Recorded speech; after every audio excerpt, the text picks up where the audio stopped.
Bakit inalok ni Lot ang mga anak niyang babae sa mga tao?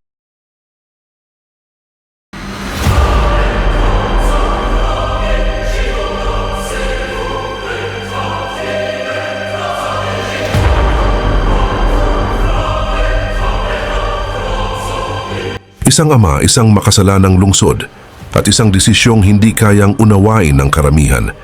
Isang gabi sa Sodoma, bumalot ang kadiliman. Ngunit hindi lang ang gabi ang madilim, kundi ang puso ng buong lungsod. Sa gitna ng katahimikan, may dalawang bisitang dumating.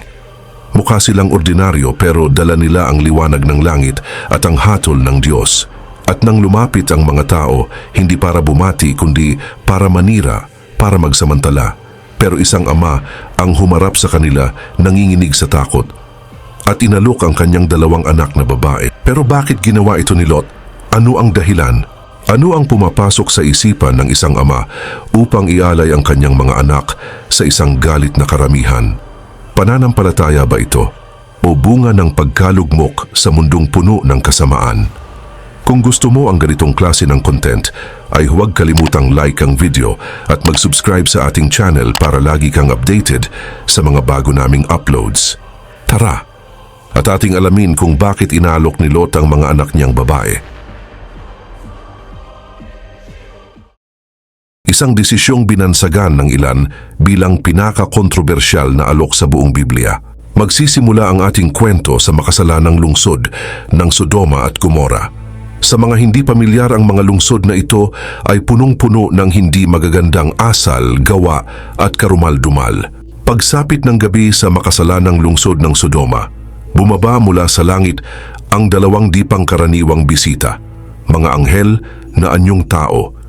Hindi nila kailangan ng pahinga, ngunit sa plano ng Diyos, kailangan nilang makita ang laman ng lungsod. Ang tunay na kulay ng kasamaan nito. At sa bukana ng lungsod, nakaupo ang isang lalaki.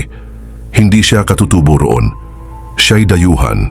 Ang kanyang pangalan ay Lot. Nang makita niya ang mga estranghero, agad siyang tumayo. Yumukod siya sa harapan nila at nagsabi, "Mga Ginoo, lumiko muna kayo sa bahay ng inyong lingkod. Magpalipas kayo ng gabi roon at hugasan ng inyong mga paa. Bukas ng umaga, maaga kayong makakaalis." Ngunit sumagot sila, "Hindi na. Dito na lang kami sa lansangan magpapalipas ng gabi." Ngunit si Lot ay nagmakaawa. Pinilit niya sila. At sa huli, sumama rin ang mga ito sa kanyang bahay. Inihanda ni Lot ang pagkain. Tinapay na walang lebadura at sila'y kumain. Subalit hindi pa man sila nakapapahinga, biglang nagkagulo sa labas. Ang buong lungsod, mula sa pinakabata hanggang sa pinakamatanda, ay pinalibutan ng bahay ni Lot. At sa ilalim ng gabi, sa liwanag ng mga sulo, sumigaw ang mga tao, "Nasaan ang mga lalaking pumasok sa iyong bahay ngayong gabi? Ilabas mo sila upang aming makilala." Ang salitang makilala dito ay hindi simpleng pakikipagkilala. Sa wikang Hebreo, ito'y nangangahulugang pakikipagtalik. Iyon ang balak ng mga taga-Sodoma, ang magsamantala at karahasan. Mabigat ang bawat hakbang ni Lot habang papalapit siya sa pintuan. Isinara niya ito sa kanyang likuran at humarap sa galit na madla. At sinabi niya, "Ipinamamanhi ko sa inyo, mga kapatid ko, na huwag kayong gumawa ng ganiyang kasamaan." At sa sandaling iyon, isang desisyon ang kanyang ginawa na sa libu-libong taon ay pinagdedebatihan pa rin. Isang hakbang ng desperasyon, ng paniniwala, ng kultura at marahil ng kahinaan. Sabi niya, "Narito, may dalawa akong anak na babae na hindi pa nakikilala ng lalaki. Ilalabas ko sila sa inyo at gawin ninyo sa kanila ang inyong ibig. Basta huwag lang ninyong saktan ang mga lalaking ito sapagkat sila'y nasa ilalim ng aking proteksyon bilang panauhin." Tumigil ang oras. Sa mata ng Diyos, ito'y isang lungsod na lubos nang nabubulok sa kasamaan. Ngunit sa mata ng isang ama, ang kanyang tahanan ang huling lugar na maaaring lapastanganin. Bakit inalok ni Lot ang kanyang mga anak? Ito ang tanong na bumabagabag sa marami. Una, sa kultura noon, ang pagprotekta sa panauhin ay sagrado, isang responsibilidad na higit pa sa sariling buhay. Pangalawa, maaaring inaasahan ni Lot na hindi rin tatanggapin ng mga tao ang kanyang alok. Isang desperadong galaw upang mailihis ang pansin ng mga tao. Pangatlo, marahil ay nagpapakita ito ng kanyang kompromiso. Sapagkat matagal na siyang nanirahan sa Sodoma, maaaring naapektuhan na rin siya ng makasalanang sistema nito. Ngunit bago pa man mahipo ng mga tao ang pintuan, ang mga anghel ay kumilos. Hinila nila si Lot papasok at isinara ang pinto. Binulag nila ang mga lalaki sa labas, bata man o matanda, kaya't hindi na nila makita ang daan papunta sa pinto. Isang babala mula sa langit. Pagkatapos nito, inutusan ng mga anghel si Lot at sinabi ng mga lalaki kay Lot, "Mayroon ka pa ritong kamag-anakan? Ang iyong mga manugang at ang iyong mga anak na lalaki at babae at ang lahat ng iyong tinatangkilik sa bayan ay ipag-aalis mo sa dakong ito, sapagkat aming lilipulin ang dakong ito dahil sa napakalakas ang kanilang sigaw sa harap ng Panginoon at kami ay sinugo ng Panginoon upang aming lipulin." At sa sumunod na araw, bumuhos ang apoy at asupre mula sa langit. Nilamon nito ang Sodoma at Gomora. Isa itong hatol ng hustisya ng Diyos laban sa kasamaan. Ngunit sa gitna ng pagkawasak, may isang tanong na nananatili.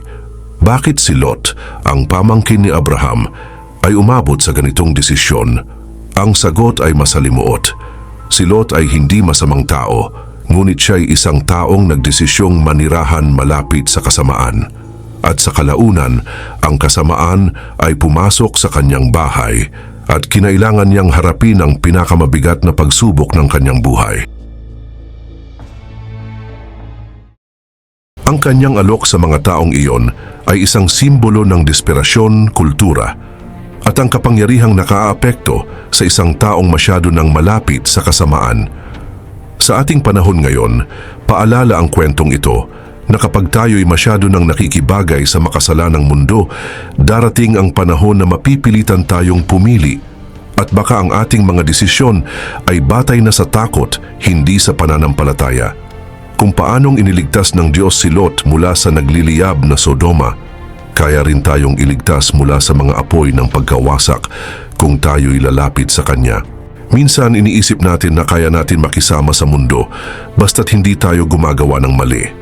Pero ang hindi natin namamalayan, dahan-dahan tayong hinihigop ng kultura, ng kasalanan, ng kompromiso, hanggang sa mawala ang ating espiritual na pagkakakilanlan. Si Lot ay hindi masamang tao, pero siya ay naging manhid sa kasamaan. Sa halip na lisanin ang Sodoma noon pa man, pinili niyang manatili at sa kalaunan, halos nawala ang kanyang paninindigan, pati ang direksyon ng kanyang puso. Kaya sa huli, hindi lang ito kwento ng isang ama o ng kanyang mga anak. Ito'y salamin. Salamin ng ating panahon. Salamin ng ating mga puso. Kaibigan, habang may panahon pa, tumakas ka mula sa iyong Sodoma, lumapit ka sa Diyos. At hayaang siya ang maging tagapagtanggol mo. Hindi ang iyong sariling galaw, hindi ang iyong kompromiso, kundi ang kanyang habag at kapangyarihan. Dahil sa huli, tanging ang Diyos lamang ang makapagliligtas mula sa apoy, mula noon hanggang ngayon.